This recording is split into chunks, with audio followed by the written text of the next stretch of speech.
still is what we do. Light 'em up, drink 'em down, whiskey and cigars all around. Cheers, y'all.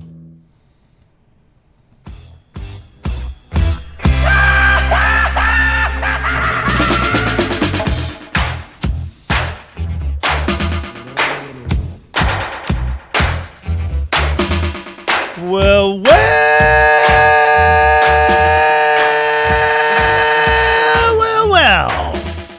Welcome, my friends, to this fine radio program known as Smokin' and Toastin'. We are all about craft beer, fine spirits, and hand-rolled cigars. Show number 135 is here, and our special guest today, Mr. Matt Booth from Room 101 Cigars. You know what I love about doing the podcast in the actual studio? Yeah? I don't have to have pants on. Yeah, that's a good thing about, anytime you can manage to do part of your job, whatever your job is, sans pants. It's always a good thing. Pretty nice. That's always a good thing. I was thinking, actually, as I was driving in to the show today, that, the little show up in the well accomplishes several different things. Definitely lets you know the show has started, whether you love it or hate it, right? It establishes a party. Like in my head, you can't go in, after you do that, it's already at this level. You can't walk. Right. You can't sneak into it after that. And then the other thing that I've noticed is it's a good way for us, for you and I, when we have a guest on the show, to know if they know anything about the show or not. That's right. Because I noticed last week, because we had Jared Hempstead from Balcones Whiskey was on, and as soon as I went into the well, you could see him smile like he knew what was going on. Clearly, he had actually watched or listened to the show before, right? But every now and then we'll get a guest on, and I go into the well, and they get this look of terror on their face. What is happening here? What have I agreed to do here on the radio? So anyway, it's always nice to know that our guest already knows a little bit about the show. Then I feel like maybe we terrorize them just Jared was less. a lot of fun last week. Jared was great, and boy, was that whiskey delicious. Oh, yeah. I have been enjoying the single malt all week. Mm-hmm. It has been absolutely wonderful, and you, I think, are I the ended same up about the home ride, with didn't the you? ride. Yeah, it was just amazing, and my wife loves it, which means it's going to go twice as fast. Yes, absolutely. We are brought to you, by the way, by B&B Butchers and Restaurant at 1814 Washington Ave in Houston, and in the shops at Clear Fork in Fort Worth, and by B&B Lemon across the street from the B&B Houston location. We were at B&B Lemon a couple of weeks ago, and with any luck, by the way, the plan at least, it's a week away, but the plan is that we would be upstairs on the back patio at B&B next week. We haven't been upstairs in a while. Talking rum, nice drinking some fine stuff, smoking some cigars, and hanging out with our boy, our good friend Jeremiah. So we're excited about that. Plus, Jeremiah, just in case you're listening, Ian and I are coming to see you this weekend. That's right. We have big plans. That's right. Big plans. Eating, drinking, and bacon will be involved. So we got a lot going on in the show today. Matt Booth from Room 101 Cigars, one of the more colorful and interesting personalities in the cigar world, will be joining us. It'll be via the interview that we did with him at the Houston Whiskey Social just a couple of weeks ago. He was just a little outrageous, wasn't he? We got a chance to sit down with him. I'll just say this as a teaser. He really liked Ian a lot. Matt Booth likes bears. Yeah. I didn't make that a shirt. Anyway, but it was a lot of fun talking tobacco with him and getting some information about what's going on. And certainly Room 101 has really become a thing. And, of course, he took some time off, from doing cigars and then sort of came back to the fold. But his brand, is about more than just the tobacco. He does jewelry and he does other things. So it'll be fun to talk with him about what all of that is about. What else is going on? I think this is going to be really interesting. Pairing craft beer with Easter Peeps. With Easter Peeps. Yes. I'm not sure why you would want to do that, but with Good Friday and Easter on the Peeps? Way. A very good friend of mine they're one of her favorite things in the world, but what she does, because she's weird, she buys the package, right? And then she pokes holes in the package so the Easter Peeps become slightly stale and a little crusty on the outside, and that's when she eats them. That's how she likes them. See, I think Nilla wafers are best when they're just a little bit stale. Interesting. Yeah. I think Nilla wafers are best when they're in a banana pudding, but that's just my, a little bit stale. Yeah, you can tell I grew up in the South. What's going on in the celeb spirit world? Sammy Hagar has a new tequila, and Bob Dylan's whiskey distillery is adding a performance venue, and it's going to open next year. So we'll tell you about about those things in the world of he's really celebrity turning spirits. That into something. Yeah, he's doing his best. And we reviewed a bottle of the straight whiskey here on the show, and it really was quite good. Yeah, I mean, it wasn't my favorite I've ever tasted, but it certainly didn't have that. Let's put it this way: out of all celebrity whiskeys, I mean, come on, right. That's one of the top out of the celebrity branded. It was better whiskeys. than Conor McGregor's, that's for sure. But then again, I could whip some up during the next break, and it'd be better than Conor McGregor's. A lot of plastic bottles are better than the Conor McGregor. Yes, exactly. So we're going to be trying some great things on the show today, or we hope they'll be great. Eighth Wonder from right here in our hometown of Houston, fun brewery. You can actually see Eighth Wonder from your patio. Yes, which is a lot of fun. Awesome. Yeah. The only thing about it is sometimes I go out of the patio in the evening and I go, oh, that looks like, should I go over there? Should I have the answer is probably yes. Probably yes, yeah. Eighth Wonder has kicked off what I believe is a series. It's their H-Town hip-hop series, and today we'll be trying BrewGK. Nice. Which obviously is an ode to UGK, right? Right. And a Houston-based hip-hop act, of course, of some notoriety over the past couple of decades. But BrewGK is an apple Kolsch from Eighth Wonder, so we'll be trying that. You might want to put that. They actually started a line of gin and vodka as well. We're seeing that from a lot of breweries branching out into distilling, and we're seeing some of the distilleries branching out into craft brewing. So and their vodka is called vodka flavored vodka. I like that. It's a great idea, even though vodka doesn't really have a distinct flavor. And my wife couldn't stop herself when we were there. We bought some of their hopped gin. Oh, and what did you think of that? It's interesting. We should have it on the show. Oh, we totally should do that. You have to bring that in a future episode. That'll be good. Also on the program today, Odell Brewing. These guys have released this seasonal, one of my favorite IPAs in the world now, this seasonal one that we tried several shows back, which was the Wolfpicker IPA. I've been loving that and enjoying more of it than I really should.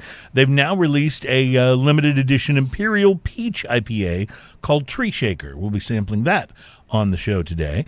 And then, Ian, I think you're going to just absolutely be like right totally down, like 4 flat tires and the spare for the final beer of the show today, which is Firestone Walker's 2019 Sukaba Vintage. It's a barley wine ale. Yeah. It's a 1 year only, and I've had Firestone some of the Walker, before. Firestone Walker can do no wrong, as we know. So, and a Dos Ron Solera 16 Años rum will be on the program today. So, a lot of fun stuff. This show's downright adventurous. It really is. I was expecting it to be more hoppy since it's the Easter season. Well, that's the obvious joke to go for, and so that's why we didn't go. But we'll be trying this apple Kolsch. In fact, why don't we just try it now? You want to just break down? Because I figure this one's probably best as cold as it can be, right? So just go ahead and try it now, and then afterwards you can tell me about. You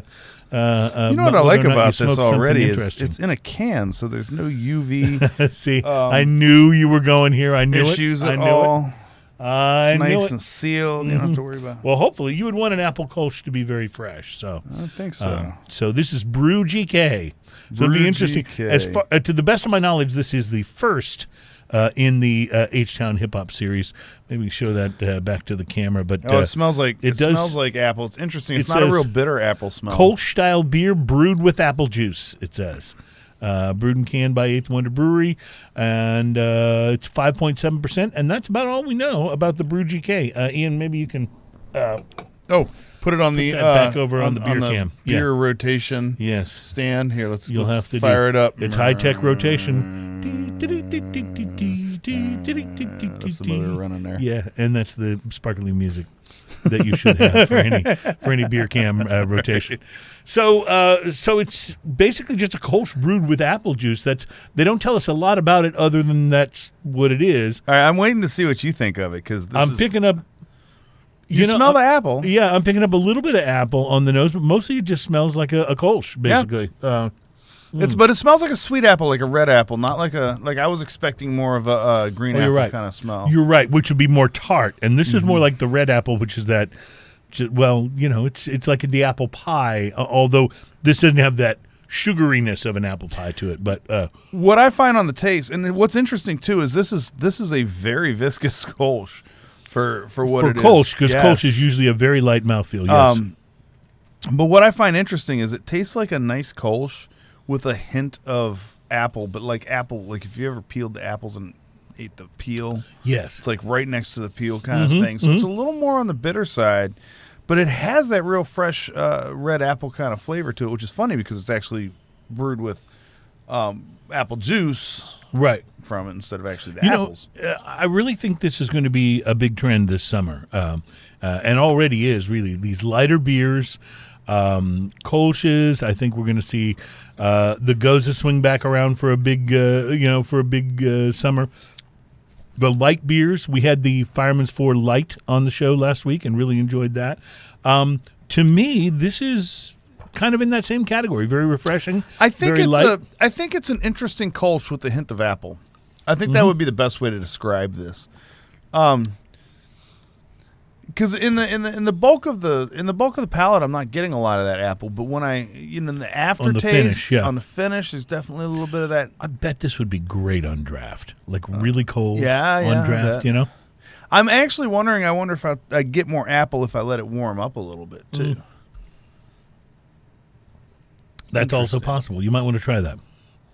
I'm going to prep one for later. As has been your practice of the past several Well, there weeks. are certain beers that you know that they'll be fine no matter what you do. Well, you might get a feel for that flavor warming up a little bit, right? You might get a feel for the apple. Well, cold does tend to mask flavors, so Yes, but it makes it so delicious and refreshing. Brian put on here, by the way. Pairing craft beer with peeps. Step 1, open beer. Step 2, throw peeps away. Step 3, drink beer. I like it. I'm not sure why you would want to pair craft beer with peeps, but there was a meme I saw last year that was like how to enjoy a pumpkin beer, and that was step 1, open beer. Step 2, pour down drain. Step 3, open good beer. Yeah. Well, some people really like pumpkin beers, and I always have at least one every fall. You know what I mean? And we've had some on the show here that have been pretty good. So agreed. I find some of them are a little too much, but we had that one that tasted like the crust that was so good. That was yes, I remember that. Where was that one? That one was from like towards Galveston somewhere. I believe that's correct. Highland or something like that. It was really good. It was delicious. So, Ian, tell me, did you smoke anything interesting this week? Let me think about that. Yes, I did. I smoked, let me pull it up so I can remember the name of it and everything like that. I had all my notes on it, and my notes have evaporated, so apparently I didn't save them. Well, that would be a thing. But that's okay, because I do have a memory, and I use it once in a long while.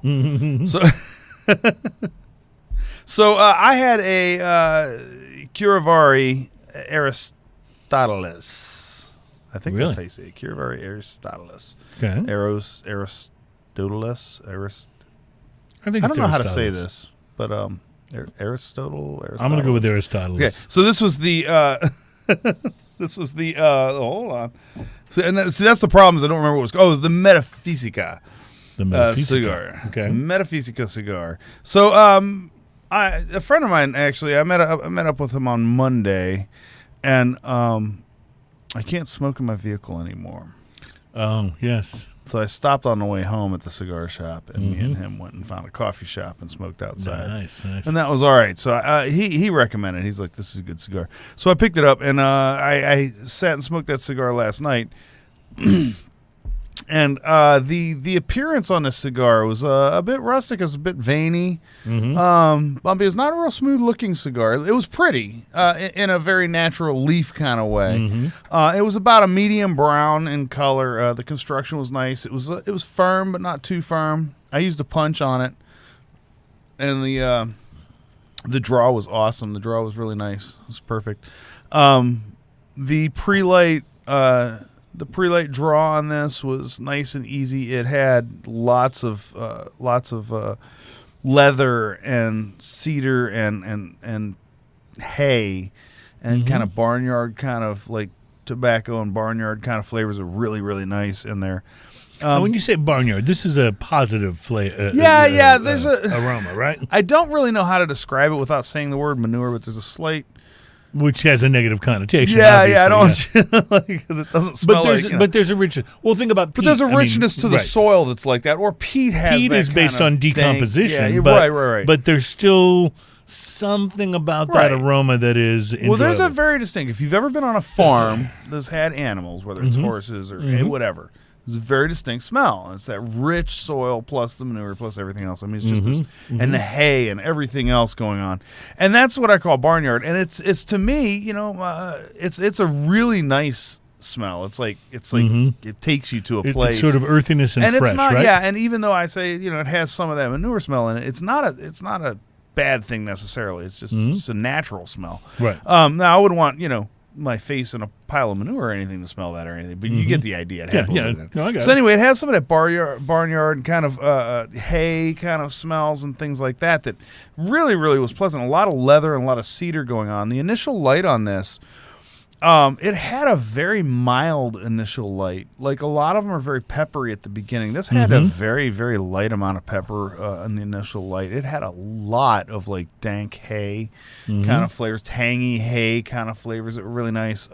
It had a lot of leather, like that fresh leather smell. It had a lot of cedar going on. Those were the real primary things that I went through the flavor. The first third of the cigar maintained kind of the same thing. Like there's a little tiny bit of pepper in the back, but just enough to be interesting. That tangy hay was really up front in the first third of this. The leather and other flavors as well were just kind of sneaking around there. And then I started picking up like a little bit of oak astringency to it, like dryness to the end, like you get in a good like dry cab or something like that. Dry wine, yeah. And at this point in time, I decided to go do a whiskey sniff. So I went inside, and my Hudson 4-grain won on that one, nice. which is actually a very complex whiskey. So I had that with it, and it paired absolutely wonderful, and it actually brought out that cedar and oak substantially. So at this point in time, I'm not sure if the cigar was influencing the whiskey more than the whiskey influencing the cigar, but it really brought out the cedar and oak in the cigar, which was fantastic flavors. The burn was perfect. The first ash I let go a little too long. Of course, it fell right on me because I'm dumb like that. What happened? Yeah. So I was wary. Like usually, by the time the first ash falls on me, I know how long to let the second ash go. But anyway, the burn was fantastic on it. The cigar drew great the whole time. There was nice big flavors. This was not like the smokiest cigar I've ever had. I like cigars that have big like silky smoke. Right. This was not one of those. But man, the flavors were so good. All through the second third of this cigar, the woody flavors were really, really standing out.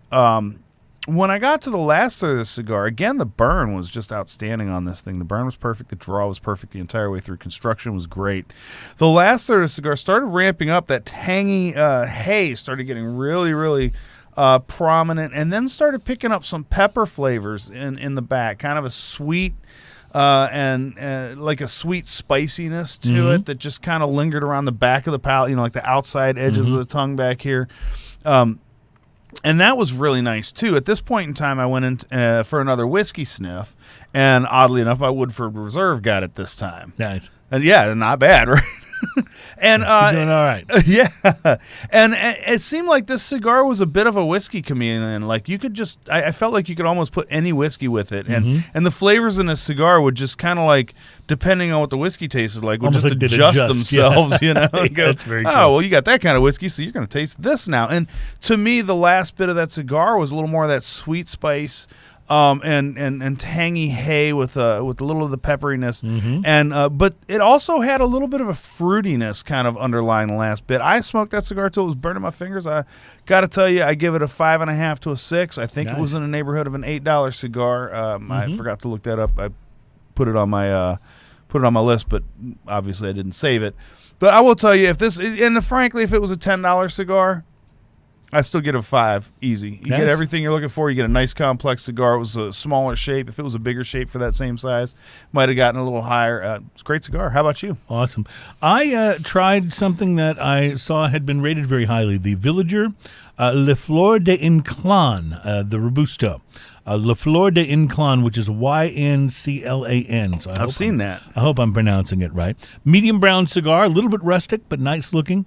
It comes wrapped in an Ecuadorian wrapper. It has Nicaraguan and Dominican fillers. The pre-light was earthy with a little hint of sweetness. So I used a V-cut, and I lit it up. And there was this nice burst of pepper in the beginning, big but not overwhelming. I smoked it just a bit. It settled down after about a half an inch or so. However, from the beginning, it didn't seem like the wrapper wanted to burn right. You ever have that happen? Where it's like, maybe the interior of the cigar is burned okay, but the wrapper... Does it like it kind of separates and burns on its own time? I've had that, Yes, exactly. Now, I had just... I want to... point out. I'm looking at the picture that you have on there, and I have to tell you, the end of it, the foot of the cigar where you light it, looks a little on the dry side just in the picture. Okay, so let me tell you about the cigar. Bought it from a local, brick and mortar retailer. A reputable retailer. Very reputable. Had tons of good cigars there. And I brought it home, put it right into my humidor. It was there for 3 days before I smoked it. Okay, so it should have been properly humidified at the tobacconist, and it should have been properly humidified in my humidor. In fact, I've smoked other cigars out of that same humidor this same week. So if the problem should not have been my humidor or the place that I bought it, I can say with fairly good assurance. As you can see in the pictures, though, this burn was weird and uneven from the very beginning. What seemed like an issue with the wrapper. I touched it up several times trying to even out the burn, but without much luck. Now, there was some nice flavor, the floral notes, white pepper, some creaminess, but it burned too hot. And so this harshness started to kind of replace that creaminess as it smoked. Once I took the band off, the wrapper cracked. Oh. And then, the experience went pretty much downhill. So I've been smoking some Nica Libres, a $3 cigar, from out of the very same humidor over this past week. And even with a little bit of wind on my patio, these have all smoked perfectly with no burn issues. All right, I need to put this. I wish I could say put this out to our customers right now and to you. Whenever you see Nica Libres on sale, please let me know. Yeah, I don't sit and check the sites, so if you're one of those people, please let me know. Yeah. That is an outstanding cigar, and especially for $3, that is a killer cigar. It really is. And like I said, that burn is terrible. I've had a couple of those this week, and it has all been good. Even with a little bit of wind on the patio, no burn issues. I wish I could say the same for the Villiger. I did some research. This cigar, Ian, recently got a 93 rating. It was named by one magazine the number 10 cigar of 2017. Wow. This Villiger, Le Flor de Ynclan. I don't know what to say. My experience was the opposite. And so that the listeners can understand too, there's a bit of a delay between when the video actually comes out and when we're talking about it. So that will explain a little bit why I'm seeing some of these pictures a little later. You're seeing some of the burn pictures. But that is well, there you're seeing what I'm seeing on my display now. That looks like you put one of those little loads in there and lit a cigar somewhere and pow. And trust me, that's I crazy. worked on tending this. Oh, and it was goodness. bad until I took the band off, and then when I took the band off, it went from bad to impossible. Well, finish your review, and I got something to add. For the number 10 cigar of 2017, I have to tell you my experience was just the opposite. And this is a $10 to $11 cigar. I'm comparing it to a $3 Nica Libre. Sorry, Villiger. Price to quality 3.5. Ow. Wah, wah, wah. Well, I mean, you can look at the pictures and see. No, I can see that. It's like, and you know what? I'd even be willing to admit maybe I didn't humidify it properly, or maybe I bought it from a bad batch, but I bought other cigars on that same Right, trip, right. and they've smoked fine. So I can't find any excuse really for the cigar to have been bad. So here's the thing, like Half Wheel, Charlie over at Half Wheel, those guys, when they review a cigar, they always smoke 3 of them. Mm-hmm. Which I think is really, really smart. Now, we're a little more lax about it. We're just trying to give you an experience that This is what happened with this cigar. This is what happened with the cigar. But I will tell you, like, and we've given some cigars, a few chances. I will tell you that I think that's a better way to review, because there is times where you may get the bad one. And it happens. I get it. Cigar rolling is not a science; it's an art. No, it's an art. There's some science to it, but it really is an art form. So, So occasionally you're going to get one that just doesn't come out as good. It's just like, just like a great basketball player is going to occasionally have a bad game. Right. It's just the way it's going to happen. So I just want to point out that if it rated that high, it's probably worth a second try at some point. But that's a little tough when you're spending $10. Yes, per. it really is. Once you top $8, it's a tough. And second I did try not for me. happen to smoke this cigar this week, so I did not actually happen to buy you one. Well, that's interesting because the last time I had this sort of an issue, that's what happened. That's exactly what happened. You ended up smoking 3. We ended up, between the two of us, we ended up smoking 3 total. And you gave the same cigar an 8. I gave it a high review because it was outstanding. Yeah, our price to quality scale, just for those who are. Maybe catching the show for the first time. If we give something a 5, it means you get exactly what you paid for. And so a 5 is a good rating. Anything above a 5 is a great rating. Anything below a 5 means, you didn't get what you paid for. So a 3.5. Yeah, it might still be a decent cigar, but this one was not, though. That's all construction. There was some flavor, but the construction. Yeah, but you also said the flavor was actually pretty good until it got too hot. Until it got too hot, and then the construction not only ruined the smoking experience, but ruined the flavor as well. Right. So sorry, Villiger. Maybe I will try you again. For it to get that kind of rave reviews, there has to be something going on. So. Yeah, I mean, send us one. Let's talk about it again. Yeah, exactly. All right, so we want to talk in our next segment to Matt Booth. He's with Room 101 Cigars. This is a segment that we actually did at the big event, the Houston Whiskey Social, where we had such a good time. But it was fun talking to Matt, so we'll present that to you next. Talking Tobacco with Matt Booth from Room 101. You are listening to Smokin' and Toastin'. We'll be right back.